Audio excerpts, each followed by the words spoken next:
Good morning and welcome to the Culture Hour here on Mountain Stream TV. I'm Thomas Rain Crowe, and this morning my guest is Robert Johnson. He's come all the way over here from Yancey County in the CeeLo community to visit with us this morning and tell us about his work. Robert is a landscape painter and artist whose work is represented by the Blue Spiral Gallery in Asheville and also the Asheville Art Museum, among other places.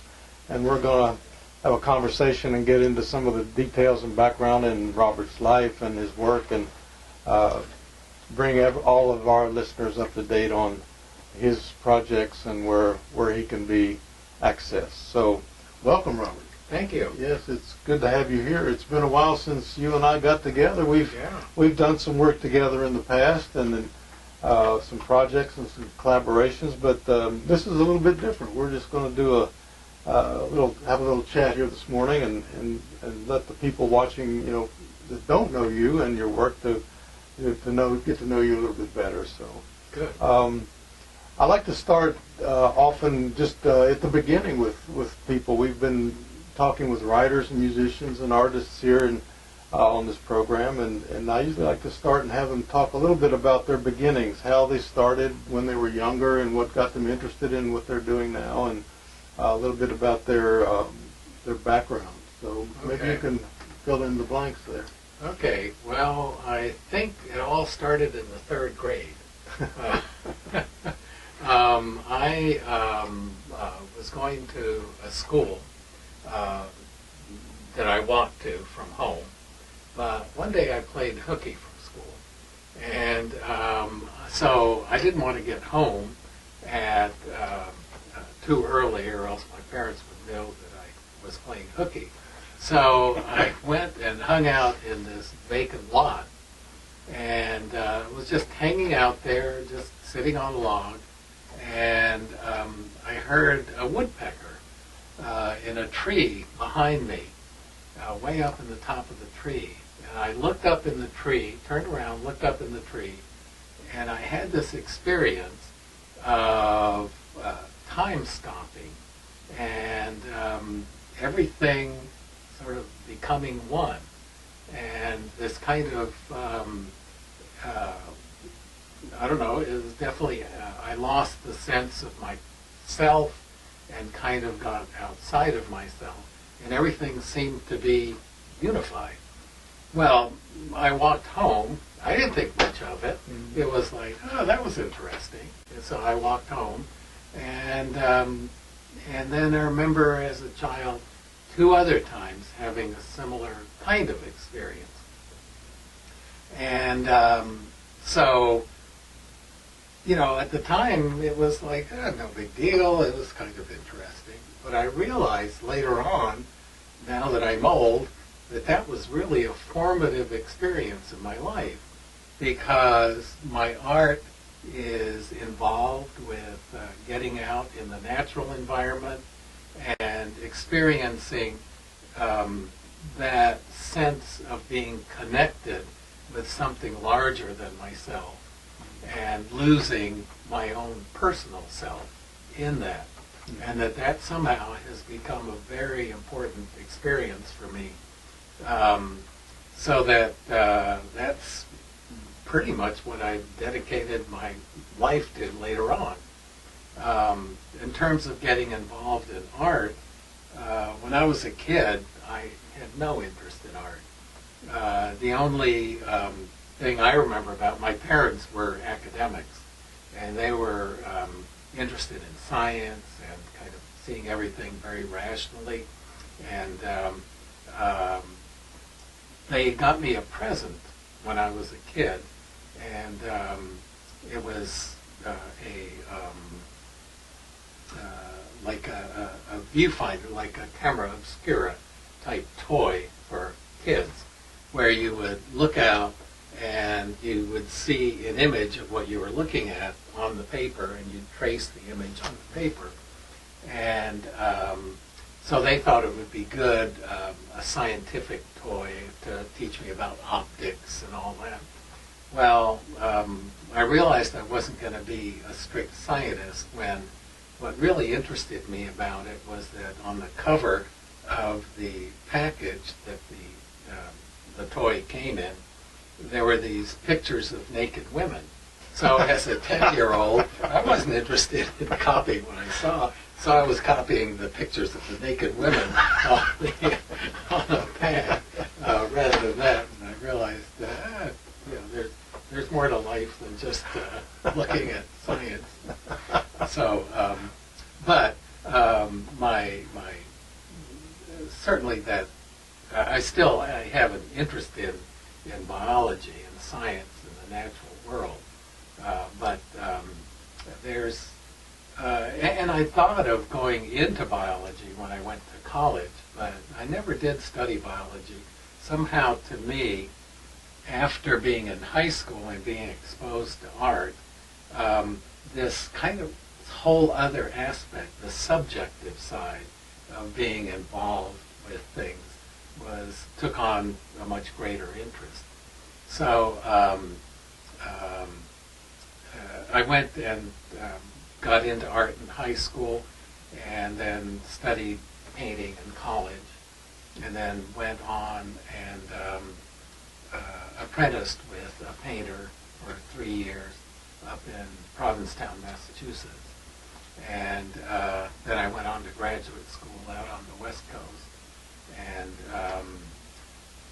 and decided, what I thought I wanted to do, and the reason I went to graduate school was that I thought I wanted to teach. Mm-hmm. So I moved back to the East Coast and got a job teaching at Roger Williams College in Rhode Island. And after 2 years of teaching, I realized that teaching and painting weren't compatible for me. That I'm very much of a monomaniac, so that teaching kind of drew me away from painting, mm-hmm. and I just wanted to focus on painting. So then we moved down to North Carolina, sort of as part of the Back to the Land movement. Came down, joined the CELA community in '72, and I taught part-time at our community college nearby, and that was just barely enough to support us. My wife was a craftsperson, mm-hmm. and she actually brought in much more money than I did, but I was able to paint when I wasn't teaching. And then for about 10 years, I worked as an artist in the schools in North Carolina. And I traveled around to different schools all over the state, and I would do 2-week workshops in the schools. And that worked well for me because I could focus on my painting. And I did that for about 3 months out of the year. And when I wasn't painting, I could just totally focus on the teaching, and then come back and totally forget about the teaching and focus on the painting. And then eventually I got some galleries, hooked up with Blue Spiral, got some grants, and I was able to support myself through selling my work. Right. And that kind of brings us up to the present, but I'm also interested in your process over the period of your life that you just described for us. I know that your work has changed over that right. period. We've talked about that, but maybe our listeners would be more interested in where you started and your influences and how your work has changed to become what it is today. Okay. So when I was apprenticing with this painter on the East Coast, I was also a fellow at the Provincetown Fine Arts Work Center, and we got critiques from artists that come up to Provincetown in the summertime from New York, and the main influence then was abstract expressionism, and it was almost like the academy. There were certain rules that you would follow if you were going to be a serious painter, and in that world. Mm-hmm. And it was very formal. During that time, I got critiques from people like Robert Motherwell, and one summer I was with a group that would get critiques from Mark Rothko. It was the summer before he died. And so that was basically my background. And I was painting large abstract paintings at that point. Very formal. It's when structuralism was in. Mm. So I'd go to critiques, and the critiques were all about how does this red fit with this blue over here, and how much of it was all very formal about that. So that's the background that I came from when I went to graduate school out on the West Coast. And it was after the summer of love. I wanted to be where it was happening. Well, you and were. That's where it was happening. Definitely. In the late 60s. So I went to graduate school at Mills College in Oakland, California. And, it was a very happening place. And, we'd go to free Grateful Dead concerts in Golden Gate Park and got into all the psychedelics, got into reading Carl Jung and, Carlos Castaneda and all those things. Yeah. Gary Snyder was somebody I remember going and hearing. And the critiques out there were totally different from the critiques on the East Coast. Instead of, how does this red relate to this blue, and how much of it do you want to make a, aesthetically pleasing painting? It was more like the critiques would ask you questions like, what does red mean? And, it was sort of a whole different mindset. And so that's what I brought with me to when we came to CeeLo, moved to CeeLo.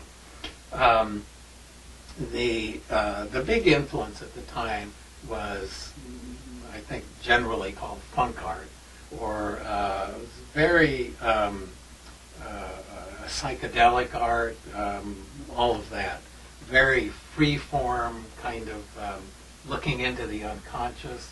So when I came to CeeLo, I started doing large paintings that were basically doodles, that were, I'd put down one mark and then go to another mark, and that would lead to another mark, and I would just make these large paintings, which were doodles like that, trying not to think about it, trying to just kind of let whatever was inside come out. And I did that for quite a few years. My whole thinking on that was that if I was able to go deep enough, this mainly came from reading Carl Jung, that I would get to an archetypal level of images. And after doing it for about 8 years, I found that basically it was just personal images. I didn't feel like I was reaching that level of archetypal images. And it felt more like gazing at my navel, or or throwing up. And it's kind of like, okay, here's what. And my wife called it my post-psychedelic therapy work. And it was very therapeutic, I'll have to say. But at the same time, I didn't have these influences of culture around me that strongly. So I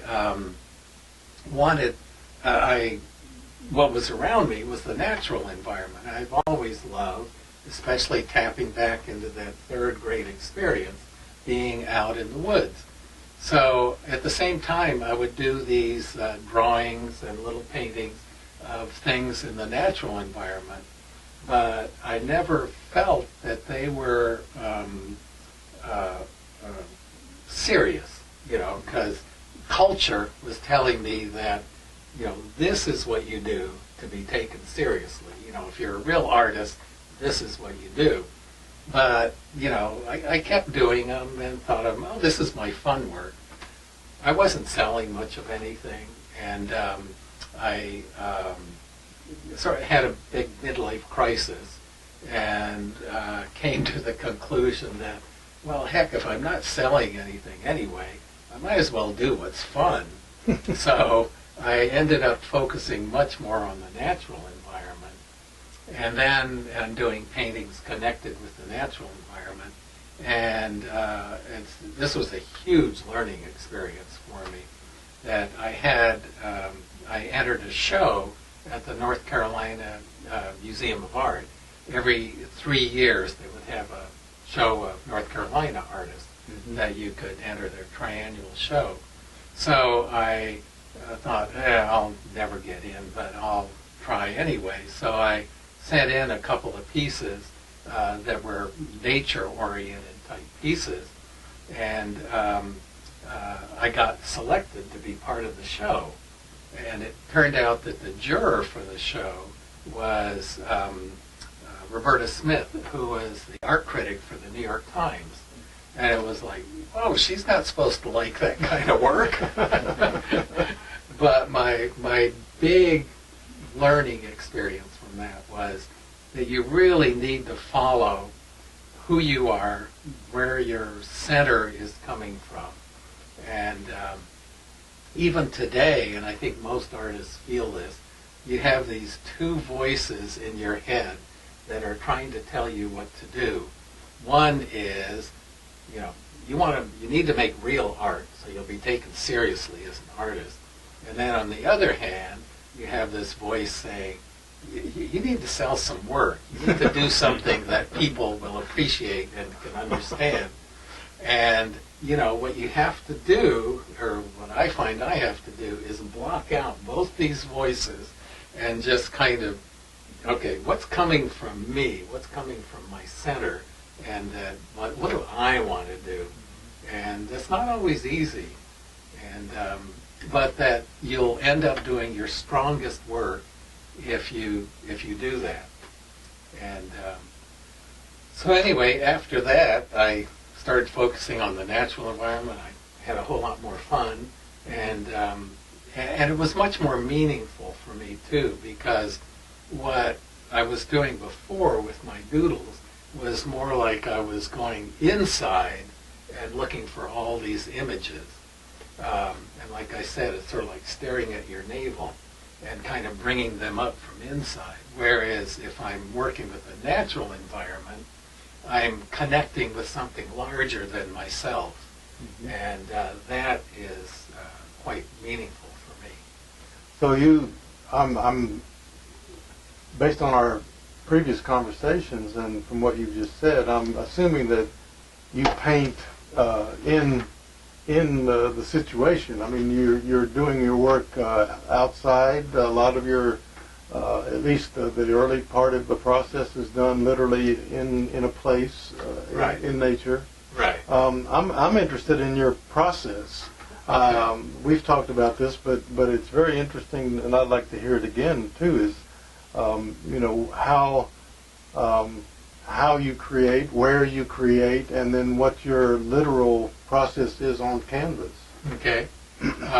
Yeah, it all starts with being out in the natural. All my paintings are about place in the natural environment. And what I do is I go out and to a definite place and spend time in that place sketching, taking notes, writing in my journal about my experience there. And then I come back to my studio and work with those notes, put them all together, and come up with a way that they will work as a whole in one painting that not only brings what I see out there, but also what I felt about it and other kind of internal subjective senses about what was out there. So I don't do plein air painting, which is basically you go out and set up your easel and basically copy what you see out there. to me, a camera, you might as well just take a camera out and take a picture.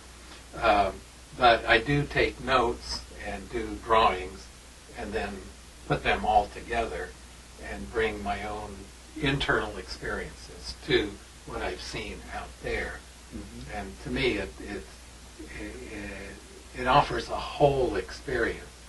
You'll notice a lot of my paintings, I'll have like a landscape and I'll have a large flower or mushroom or something in the middle of the landscape.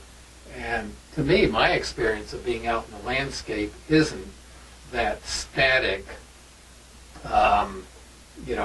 this is the one thing. It's the whole experience. And it might be, okay, I see the landscape out there, but then you bend down and you look at the flower up close, and that's part of the same experience. And what I try to do is kind of put all the things together that make up that experience and say something about my experience of that particular place at that time. Right. So my impression of your work is that there's a surreal element in your paintings because the flower sometimes is larger than the tree, or things are positioned in a certain way or drawn in a certain way to give them more of a more dreamlike quality, or from lack of a better word. But that's really what attracted me to your work in the first place, is the surreal quality. I love the French Surrealist painters. They had a big influence on my life and my own work. But I also know that their literal process, you work with colors, and it's not a paint by numbers process, but you have a color process that you work with. Can you explain that? Yeah, and that's what I teach workshops now. I've taught at Penland School a number of times, and Aramont, and I teach at the Arboretum and the North Carolina Botanical Gardens nature journaling class. And mainly it's a way that I teach people the process that I use, which basically when I teach, I sell the students the kit that has everything that they need and to use this process. So instead of staying outside and doing plein air painting, I like to spend more time exploring outside rather than just trying to copy exactly what I see. I'll do a drawing, like a line drawing of what I see, and then I'll make color notes based on a color chart that I have made that matches my watercolor set. And so that when I write down these color notes, and I write them down in order of the value of the colors, I'm able to see just what they are and be able to put color into them, so that I'm not after realism. I'm trying to just sort of put my experience down there. Actually, I always carry this around. It's my little sketchbook. Oh, my tiny sketchbook, but I'm never bored because I can always sketch. And I take my color chart with me, and here's my tiny one. I have a number of these, and so this is every possible mixture of two colors in a 12 color watercolor set. And so what I do is when I go out and I sketch, I'll just make notes of and label different areas with different colors. And so it makes it very simple. It's great for beginning students because they don't have to worry about color mixing. They see a color, they want to know how to mix it up. It tells you exactly how to mix it up, which two colors you need to mix up that color. So Yeah, I don't have any color on that, but that's just a drawing that I made to keep myself entertained one day. Okay. And this for show and tell.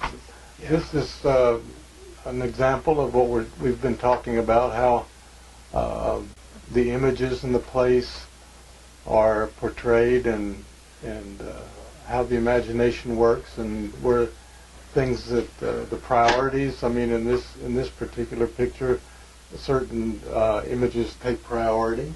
Right. And on the other side is one of the sketches that I used right here Oh, to yeah. to put those images into the painting. And it's interesting. I don't know when this started for you, but your sketches, which are, I guess, a preliminary to the actual painting. Right. But at some point, your sketches became valuable as well. I mean, Yeah. I've been to your shows in different places where there have been actually more sketches on the wall than Yeah. the actual paintings, so that the sketches are now of interest. Yeah, I like to show the sketches with the painting because it shows the process, and yeah, it shows. Okay, this is how I collected. So my sketches are a way of collecting, and this is the material I'm going to work with, and then here's how I put it all together in the painting. And the sketches are actually finished pieces of work themselves. Yeah, they didn't used to be, but they are now. Yeah. Since I realized, I can sell those too. There you And go. they're fun to do. Right. So this part of the brain over here is speaking to you. Yeah, right, exactly. So you're listening to that too. Then. Well, we have to. You have to put food on the table. Yeah. That's the way it works. That's true. So you came from the Northeast originally, and then you were on the West Coast, and then you came to North Carolina to be part of the CeeLo community. What was it about these mountains that really attracted you and made you want to stay here and devote really your life and your work to painting the different places here in the mountains? Yeah, well, I love these mountains there. I've traveled all over the world, and every time I come back, it's like, wow, we live in one of the most beautiful places in the world. First of all, the biodiversity here. I mean, I live in the bottom of the valley, and I can go up to the top of Mount Mitchell and get into certainly at least 3 totally different ecosystems. It's like traveling up to Canada when I'm on the top of Mount Mitchell, and I can get there in 40 minutes. And I'm right next to the Blue Ridge Parkway. I can all kinds of beautiful places to hike and get out in the woods.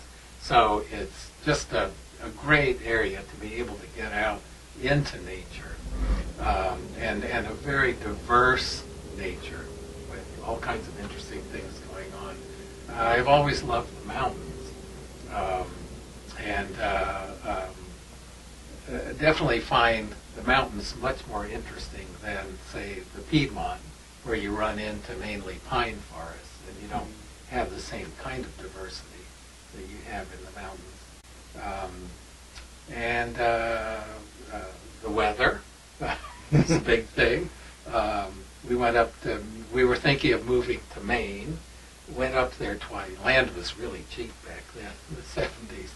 And went up in the wintertime one time, and we're out on this little road, and it was, I think with the wind chill, it was minus 40 degrees. And realized we're on this little country road, and if our car breaks down, we're dead. It's like nobody was around, and it was really cold. We weren't prepared for it. And then we went up in the summertime. Thought, it'll be nice in the summertime. So we went up in the summertime, and I remember hiking out in the woods, or more of an open area, and this cloud of black flies just following us. It was like, No, I don't think so. Yeah. And here, you know, I'm outside, don't worry about mosquitoes, or, you know, and the winters aren't that cold, but yet we have a nice change of seasons. It's, I love it here. Yeah. Well, here's another image. This is from the Nature Conservancy series Right. that Robert did, and he did paintings all over North Carolina in different ecosystems, and this is one to give you it's more local to the mountains here. You got a picture of a black bear. Panthertown Valley. Is that Panthertown? Mm-hmm. That's out near where I live. So Yeah, right. it's a beautiful place. Yeah. And so your work has taken you all over these mountains. So you probably know the landscape here as well as anybody. I mean, just in terms of the places you've been over a long period of time. Mm-hmm. Where are some of your favorite places and locations? Okay, number one kayaking lake is Lake Santilla, mainly because it's surrounded by national forests. Mm-hmm. I like kayaking is a great way to get out and get to see landscapes and sketching. Very comfortable. So that whole area of out there, Joyce Kilmer, Mm-hmm. and the Snowbird area, and it's wild. And even over into Tennessee, Mm-hmm. the Tellico area, Mm-hmm. and I realized that area is, if you look at the East Coast, basically we are the backyard for the East Coast. And if you look at that area and consider all the wilderness areas around there and the Great Smokies, that is the largest wild area on the East Coast, except for up in Maine. Mm-hmm. So there's nice access to get really out into the wilds over there. Well, I love Panthertown Valley, Mount Mitchell, that whole area, Grandfather Mountain. Wilson Creek is one of my favorite areas. Easy to get back to and laced with trails. That's the drainage off of Grandfather Mountain, and usually not too many people there. Roan Mountain's always beautiful, but it does get crowded these days. Yeah, I was just up there this year, as a matter of fact, and it was crowded. Yeah, it didn't used to be. When we first came, they used to pasture cows up on That's right. the bald up there. That's I remember that. That's right. So you've done a lot of painting and a lot of work and a lot of traveling here in the mountains, but you've also done a lot of international travel, and you've done a lot of work associated with those trips and those experiences. And I'd like for you to talk a little bit about some of those. I've got a brochure here from a show in New Zealand, and so there was obviously a whole time when you spent some time in New Zealand, and there's a whole series of paintings that resulted from that trip. Mm-hmm. So maybe just pick a trip and talk to us about your international travel, or just maybe tell us all the different places that you have been. Okay, my interest in going internationally, I try to pick places that are where there's still a lot of the natural environment left. And to me, it's like going to a new playground, like discovering new kinds of animals and plants and so forth, new forms, so that, and for me, I feel a little bit like a pilgrim back, Canterbury Tales or something, where you're going around from one cathedral to another. And these are like the last remaining cathedrals in the world, being basically, that's the way I feel about these. And so every other year, I like to spend every other year here and then every other year traveling someplace. And so I try to find places where there's really interesting natural environment. The first really big trip that I went on was to Ecuador, which I got a grant. Ecuador interested me because of the tropical environment. That's a flyer that came from that show. But I got a grant to go to Ecuador to follow one of the painters that certainly has influenced me a lot, not stylistically, but sort of aesthetically in their interest, and that's Frederick Church. Oh, yeah. He's one of the Hudson River School painters, and I feel like I'm very much in the lineage of the Hudson River School painters. I mean, they went out into nature and experienced nature and tried to capture what they saw there. Stylistically, I'm very different from them because I'm living at a very different time. But he took a trip in 1862 to Ecuador and spent 3 months in Ecuador.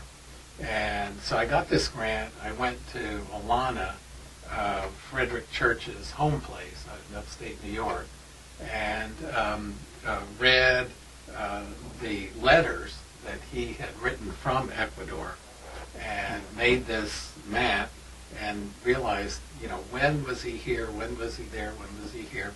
Then I went to the Cooper Hewitt Museum, which houses his sketches from Ecuador.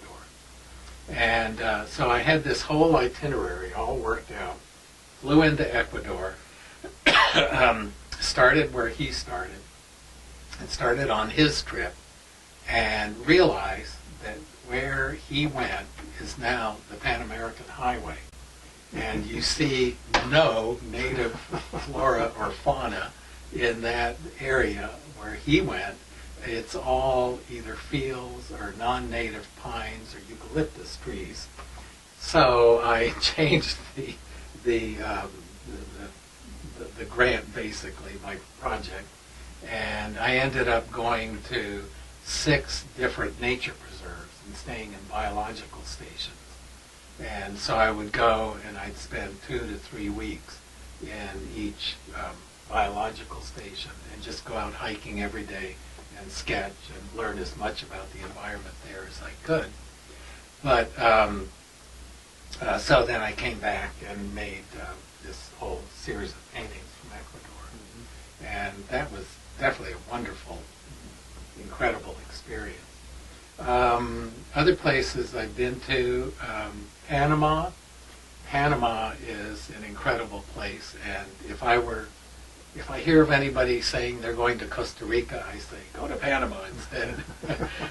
Panama still has some of the native population that's there, say like out on the San Blas Island, and the Cuna Indians that live out there, and other places around there. I got down into the Darien, which is where the gap in the Pan American Highway is, and anyway, it's very wild down there. So there's a lot of wildness in Panama. I really like Panama. I've been to, I took a 3-month trip in the desert to go see the Southwest Desert. I started in Baja California and worked my way along the Mexican border and ended up in Texas. And then I did a Northwest Parks trip, so I went out to the Northwest and went to all the big national parks in the Northwest.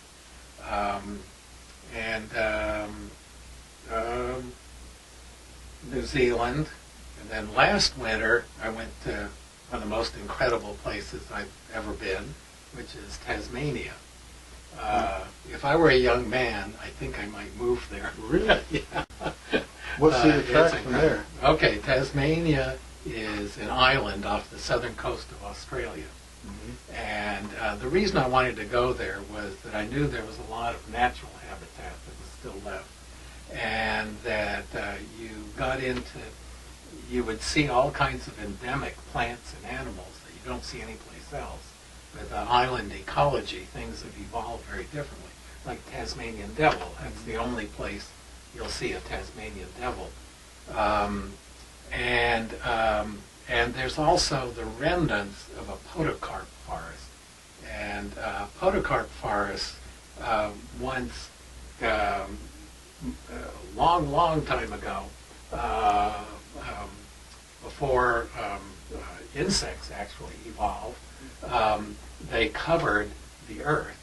Back when Gondwana was like one, all the continents were pushed together, and then they separated, and then the Ice Age came and wiped that whole forest out, and the only place that it remained was in these very southern latitudes.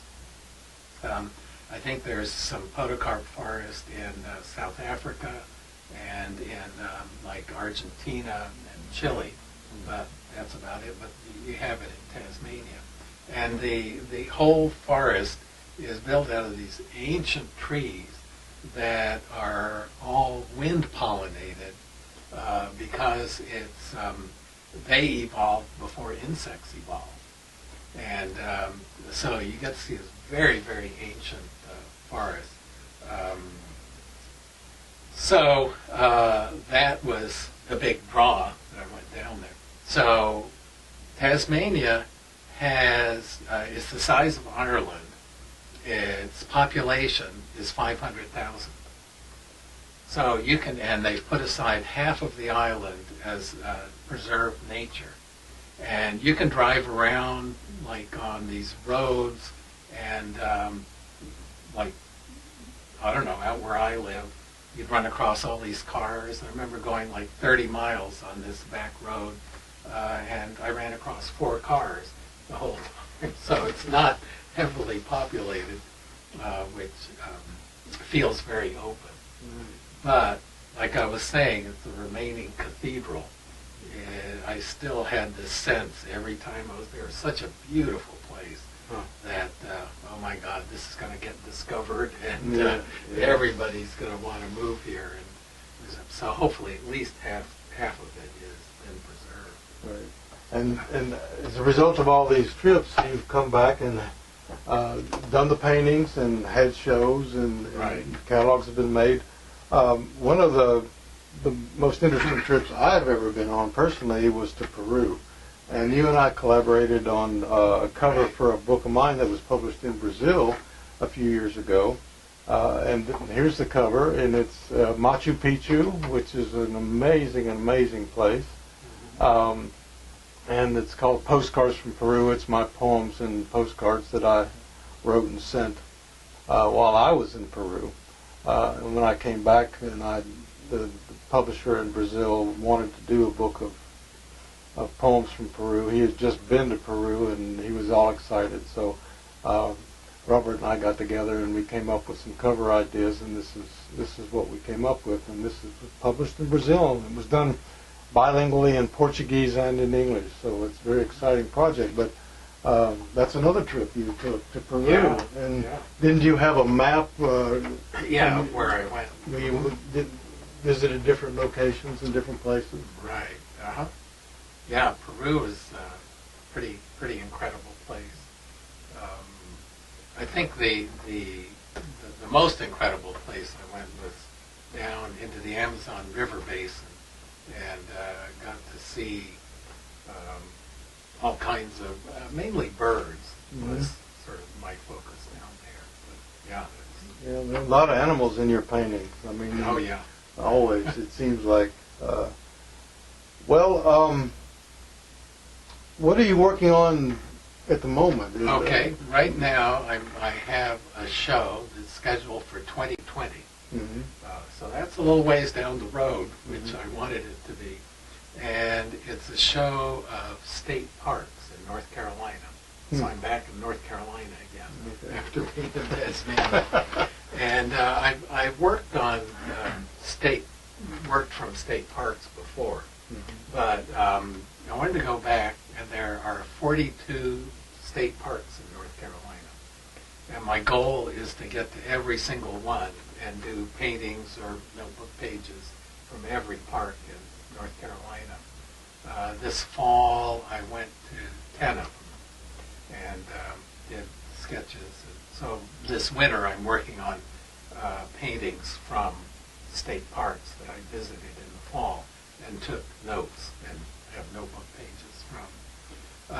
The other thing is I'm working with state park people, so that when I go to a state park, I'll do my notebook pages, and then I'll send them images of the pages that I did from the state park, and they will choose one of those images and reproduce it, and they sell them online and in their visitor centers at that particular state park. So it's nice to have this coordination with the state park people. Right, and that kind of project, if there's 40 some odd parks, it's gonna take 2 years. Yeah, I mean, at least. Yeah. And so I'm going to have that show at Blue Spiral in the fall of 2020, and and they said they're going to come out with a catalog, and they want me to fill up the whole downstairs, which is a huge space. So right. Well, go with lots of paintings. Are you shooting for 48 paintings one from each state park, or how's that going to work out? No, I might have several from one, but I want to have at least one notebook page from each state park. I got it. Okay. Yeah, I went to one. What was it?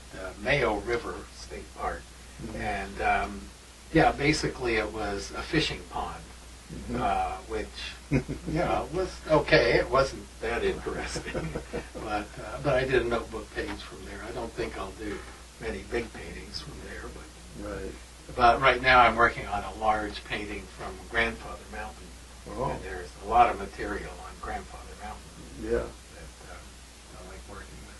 Well, that kind of leads me into a line of thinking about this is many years ago. I was part of a project to document and protect Native American sacred sites in the Southern Appalachians, and Grandfather Mountain was one of the sites that I was told by the Cherokee who I was working with, it was a sacred site. I mean, it had cultural and spiritual importance to the Cherokee people. So we were working on that and doing publicity work, and there were articles in the newspapers and different things. And the owner of Grandfather Mountain didn't like this very much. Oh, really? No. He was afraid. He's basically a developer, Hugh Morton, and he didn't like the idea that maybe we needed to preserve his mountain for for cultural reasons or environmental reasons or whatever. He was making money off of his mountain. So, but anyway, there's this whole environmental aspect to that I perceive anyway in your work, and from what I hear you saying now, about the cathedrals and all, it's really there's some politics involved. Can you speak a little bit about your own politics, whereas your work and the places you visit and paint are concerned? Yeah, I don't really think of my work as being particularly political, but obviously it does come across that way because I have strong feelings about protecting the natural environment, and that as we start losing species, that's I'll have less to paint. So it affects me personally. But I basically I don't think of myself as making a political statement, but as recording what I see out there. And like for instance, I did a painting of Grandfather Mountain, and I can find it here. And one of the main views from Grandfather Mountain is Sugar Top. Here's the paved Grandfather Mountain, and you can see the little white building up there, and that's what actually instigated the ridge law in North Carolina. You can see it from forever. So it's not like, I put a big X through it or anything, but it's like, it's there. That's a big part of the experience of Grandfather Mountain, is looking across and seeing ridgetop. And it's obviously something that bothers people. Mm-hmm. It certainly bothers me. And anyway, it's just more a matter of including what I see there.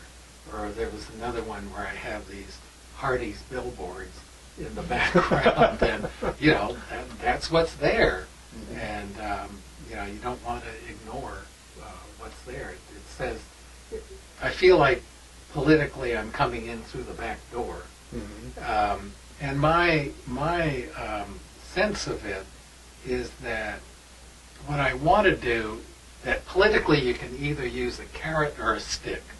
You can kind of make all these statements about what's happening to the natural environment that are terrible, and show all the degradation and pollution and all that. Or you can use the carrot, which is like, God, these are beautiful places, let's try and preserve them. And I'm much more along the lines of the carrot, of saying, here it is, let's appreciate it aesthetically. Mm-hmm. And try to connect with it from your inner self too. And that's what I try to do, and hopefully other people will try to get to that point and make a deep connection with these places. Right. Well, that all of a sudden I got this memory about how you and I met. We were both on the board of the Western North Carolina Alliance. Right, yeah. That was our first introduction to each other, and this was way back. A long time ago. Yeah, with the early beginnings of the Alliance, which has been through different incarnations over the years, and still going strong with a different name now. Yeah. But I remember that. We were sitting around a table talking about some of the issues, mostly air pollution, water pollution, that kind of thing at the time. Clear cutting, too. Clear cutting. That was a big issue for us where I live. Right, because some of those places you like to go and draw and paint, they're being taken down. Yeah. It's made a big difference. Yeah. So. And the other thing is that, I like to do projects, like with Nature Conservancy, and, it helps support them.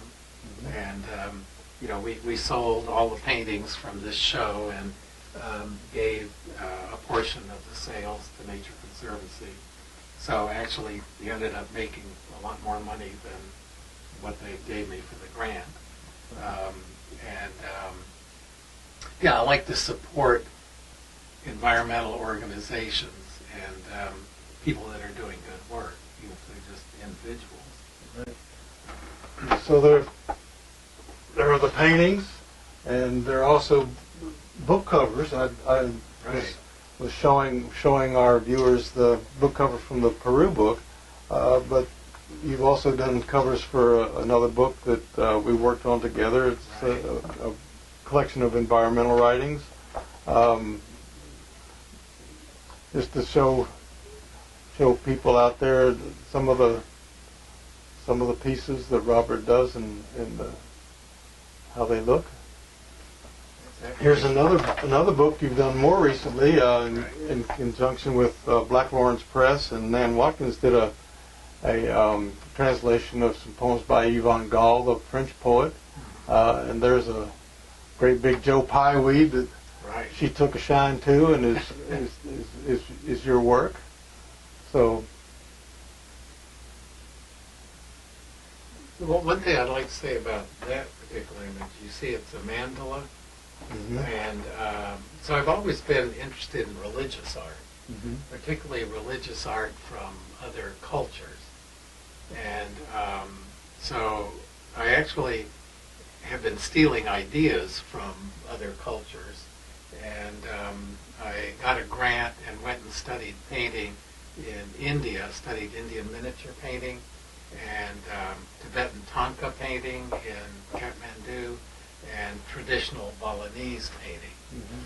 And so these are all traditional paintings that are from other cultures that somehow I find I'm very interested in paintings from other cultures that are less developed than ours because they have a stronger connection with the earth.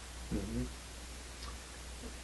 I remember you showing me at some point, some years ago, the miniatures you were doing. Right. The very small little paintings, but they were in the context of what you're talking about The now. Indian miniatures, yeah. And I use a lot of the techniques that I learned from those, from studying with those painters, traditional painters. So this is a recent project. No, that's very old. Oh, it's very old. Yeah. Oh, well, I'm sorry, I got it mixed up here. That was my first grant. Now, this is my most recent Oh, okay. show. Oh, okay. But anyway, this is an interesting project. Yeah. These two books look a little bit alike. I guess that's. Right. Yeah. But combining the images with stories, and you were just telling me about how this book came about, and maybe the people would be interested in hearing just how the stories and the images kind of came together for this project. Yeah, that was one of my grants that I got for here in North Carolina. I would be out hiking in places like Shining Rock Wilderness, or actually that's from Balsam Mountain, over near the Smokies, and I would, once in a while, I'd run into these old people that would tell me stories about these places, you know, just sitting around the campfire or something, and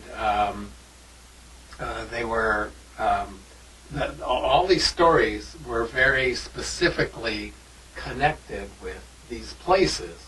So I'd be out sketching in these places, and they'd tell me stories about these places, so I thought I'd put the two together.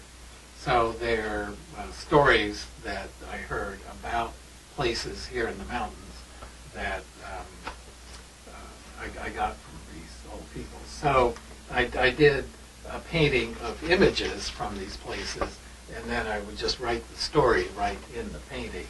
You can see it's almost set up like a children's book, because you've got the visual image, and then you've got the story there in the facing page.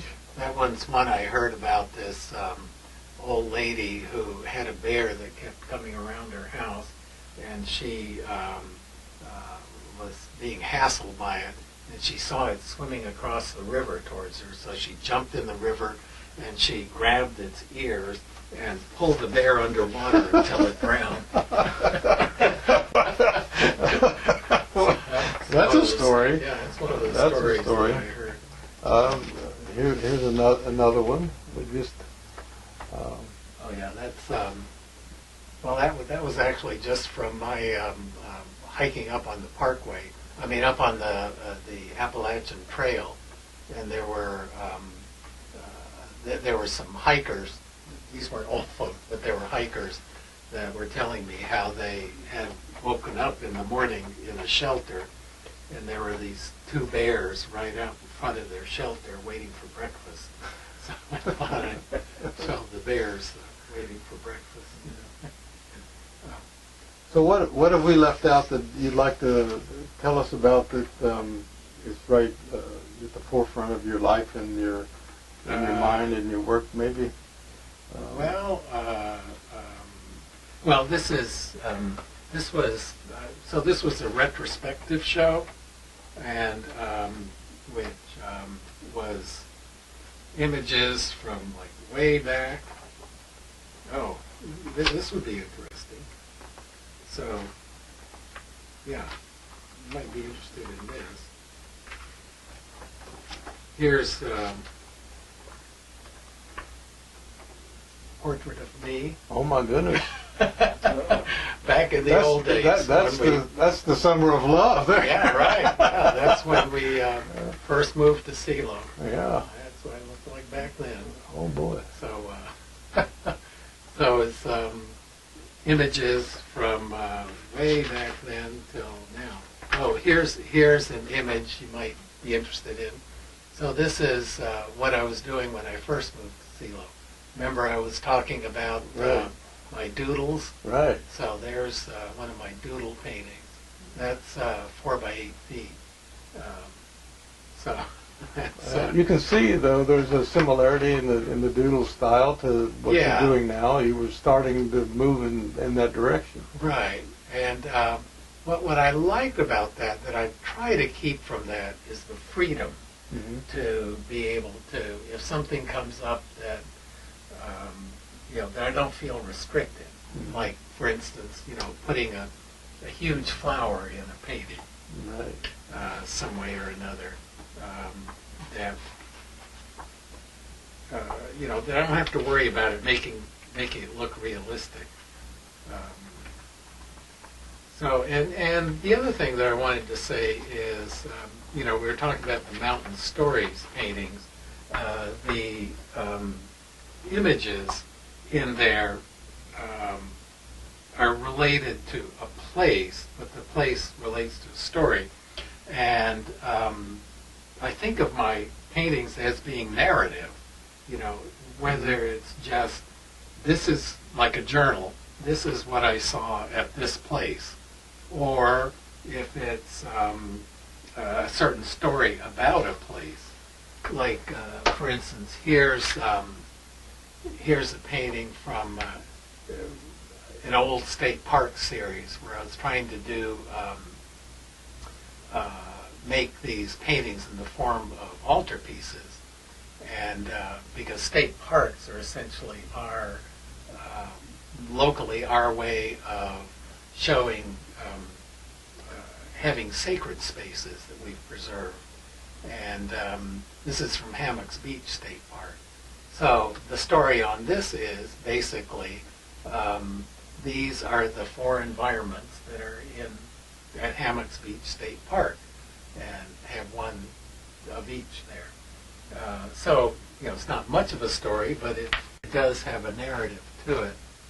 Whereas this one here from New Zealand is more about